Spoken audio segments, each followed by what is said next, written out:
नमस्कार शिक्षक साथियों, मेरे चैनल में आपका फिर एक बार स्वागत है।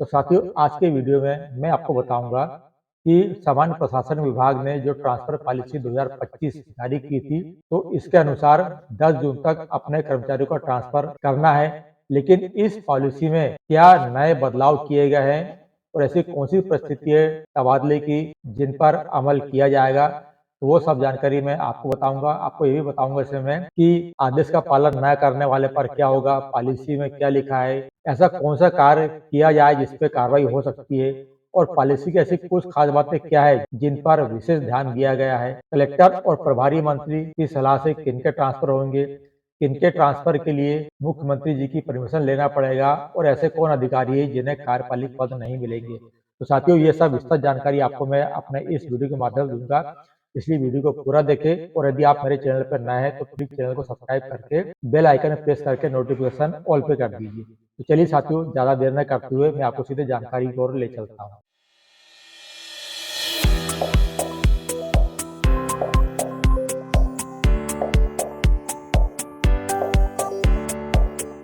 तो नमस्कार शिक्षक साथियों, मेरे चैनल में आपका स्वागत है। तो साथियों, मध्य प्रदेश में कर्मचारियों के तबादले को लेकर नई पॉलिसी आ गई है और इस पॉलिसी में कैबिनेट की बैठक के बाद में कुछ मामूली सा संशोधन किया गया है। तो वो संशोधन क्या है वो अपना इस वीडियो के माध्यम से देखेंगे। तो सामान्य प्रशासन विभाग ने ट्रांसफर पॉलिसी 2025 जारी कर दी गई थी। अब विभाग 10 जून तक अपने कर्मचारियों का ट्रांसफर कर सकेंगे।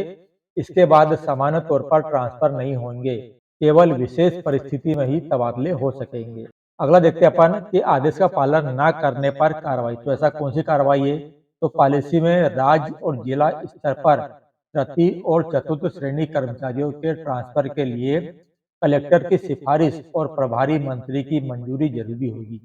वहीं प्रथम श्रेणी के अधिकारी का ट्रांसफर मुख्यमंत्री की सहमति के बाद ही होगा।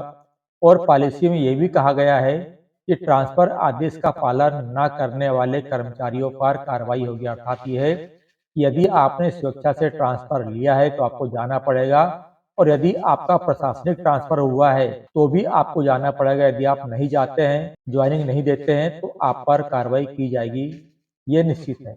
अब देखते हैं अपन पॉलिसी में और क्या लिखा है।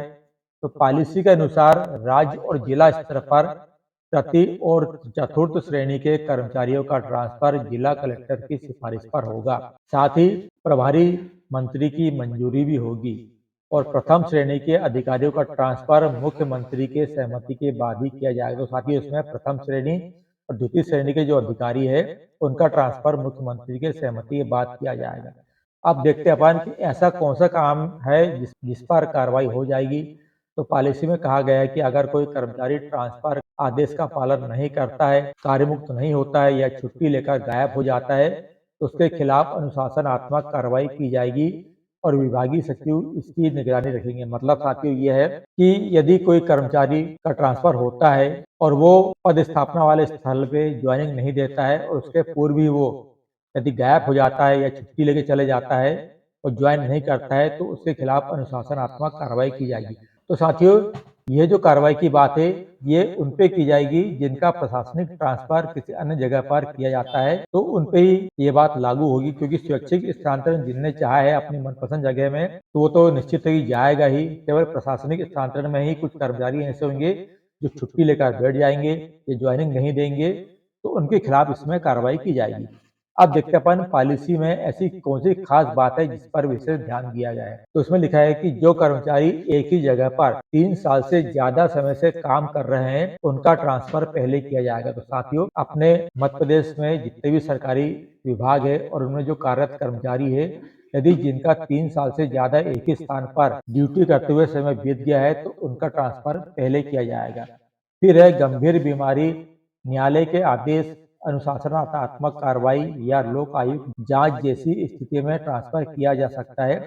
ये विशेष परिस्थिति में होगा। यानी साथियों, इसका आशय यह है कि कोई गंभीर बीमार है या किसी के ऊपर न्यायालय का कोई केस चल रहा है या किसी के ऊपर कोई लोक आयुक्त द्वारा कोई कार्रवाई की जा रही है और उसको यदि ट्रांसफर करवाना है या फिर ट्रांसफर चाहता है, तो विशेष परिस्थिति में यह ट्रांसफर होगा।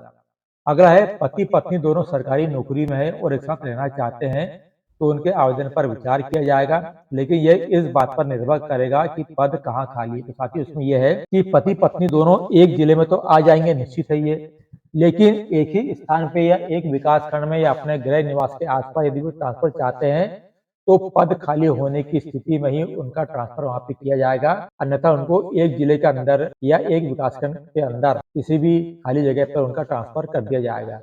अगला है महिला कर्मचारियों, दिव्यांगों और गंभीर रूप से बीमार परिजनों की देखभाल करने वाले कर्मचारियों को विशेष सुविधा दी जाएगी। यानी कि इसमें यह है, यदि किसी के परिवार में वृद्ध माता पिता यदि गंभीर बीमार है और उनको आपकी देखभाल की जरूरत पड़ती है, तो विशेष परिस्थिति में एक आवेदन देकर आपको ये सुविधा दी जाएगी और आपका ट्रांसफर कर दिया जाएगा, ऐसा इस पॉलिसी में लिखा है। अब है जितने पद स्वीकृत है उससे ज्यादा लोगों को पद पर नहीं रखा जाएगा, एक ही जगह पर बार बार ट्रांसफर करने पर रोक लगाई गई। साथियों जैसे पहले के समय होता था, खासकर शिक्षा विभाग में देखे अपन, तो यदि एक पद खाली है तो उस एक पद के लिए एक से अधिक लोगों का उसी जगह पर ट्रांसफर कर दिया जाता था और बाद में स्थिति ये बनती थी कि बाकी शिक्षक जो है जिनने पहले ज्वाइन कर लिया उसके बाद में ज्वाइन करने वाले शिक्षक अतिशय की श्रेणी में जाते थे। तो इस प्रकार से इसमें अब ये किया गया है कि एक पद यदि है तो उस पे एक ही ट्रांसफर किया जाएगा, बाकी लोगों के ट्रांसफर अन्य स्थान पे किए जाएंगे जहाँ पे पद रिक्त है। तो इस प्रकार से ये जो आदेश है सभी विभागों के लिए लागू होता है। अगला महत्वपूर्ण है कि कार्यमुक्त होने के 2 सप्ताह के अंदर ज्वाइनिंग करना जरूरी है, नहीं तो उन्हें एक तरफा कार्यमुक्त कर दिया जाएगा। तो ये बात आप अच्छी से समझते हैं। और अगर कार्यमुक्त करने में देरी होती है या कार्यमुक्त नहीं किया जाता है तो इस स्थिति में वेतन रोक दिया जाएगा। मतलब ये है कि आपको कार्यमुक्त होकर नई पदस्थापना वाले स्थान पर आपको ज्वाइनिंग देना ही पड़ेगा, तभी आपका वेतन आहरण होगा, अन्यथा आपका वेतन को रोक दिया जाएगा। अब देखते हैं अपन कि कलेक्टर और प्रभारी मंत्री की सलाह से किनके ट्रांसफर होंगे। उसमें लिखा है राज्य प्रशासनिक सेवा के अधिकारियों की पदस्थापना सामान्य प्रशासन विभाग जिले में करेगा। जिले के अंदर डिप्टी कलेक्टर, संयुक्त कलेक्टर की अनुविभाग में पदस्थापना या अनुविभाग परिवर्तन कलेक्टर द्वारा जिला प्रभारी मंत्री से सलाह लेने के बाद किया जाएगा। तहसीलदार, अतिरिक्त तहसीलदार और नायब तहसीलदार की जिले में पदस्थापना स्थानांतरण जिला कलेक्टर द्वारा जिला प्रभारी मंत्री से सलाह लेने के बाद किया जा सकेगा। अब देखते हैं कि किनकी ट्रांसफर के लिए सीएम से परमिशन लेना पड़ेगा। तो इसमें लिखा है कि जिलों में पदस्थ प्रथम और द्वितीय श्रेणी के जो कार्यपालिक अधिकारी है और जो एक ही स्थान पर 3 वर्ष पूरे हो गए हैं उनका ट्रांसफर जिले से बाहर किया जा सकेगा। तृतीय श्रेणी के कार्यपालिक अधिकारी और कर्मचारियों का भी एक ही स्थान पर सामान्यतः 3 वर्ष या उससे अधिक समय पूरा होने पर ट्रांसफर किया जा सकेगा। इसमें एक बात और है, यदि वे अधिकारी इसके पहले यदि पूर्व में कभी भी उस जिले में पदस्थ रह चुके हैं तो उनका दोबारा उस जिले में पदस्थापना नहीं की जाएगी। अब देखते हैं पर अंतिम ऐसे अधिकारियों को नहीं मिलेंगे कार्यपालिक पद। कौन से अधिकारी है? जिन अधिकारी कर्मचारियों के खिलाफ नैतिक पतन से जुड़े आपराधिक मामले चल रहे हैं उन्हें कार्यपालिक पदों पर नहीं रखा जाएगा। राज्य सरकार की प्राथमिकता वाली योजनाओं में कम से कम ट्रांसफर किए जाएंगे। और सबसे महत्वपूर्ण है अविवाहित, विधवा, तलाकशुदा, परित्यक्ता महिलाओं के मामले में उनके स्थानांतरण उनके गृह जिले में किया जा सकेगा। तो साथियों इस प्रकार से 2025 की ट्रांसफर पॉलिसी है जिसमें कुछ मामूली से संशोधन किए गए हैं और इसके अनुसार ही अब राज्य के समस्त कर्मचारियों का ट्रांसफर किया जाएगा। तो उम्मीद है साथियों आपको ये जानकारी पसंद आई होगी। साथियों ये भी जानकारी मैं आपके लिए पूरी इंटरनेट के माध्यम से लेटेस्ट अपडेट आपके लिए निकालता हूं मैं और उनका संकलन करके आपके लिए ले आता हूं। तो ये जो आपको मैं जानकारी बताता हूँ ये लेटेस्ट अपडेट वाली जानकारी होती साथियों, कोई पुरानी जानकारी होती नहीं है इस पे। तो उम्मीद है साथियों आपको ये जानकारी पसंद आई होगी।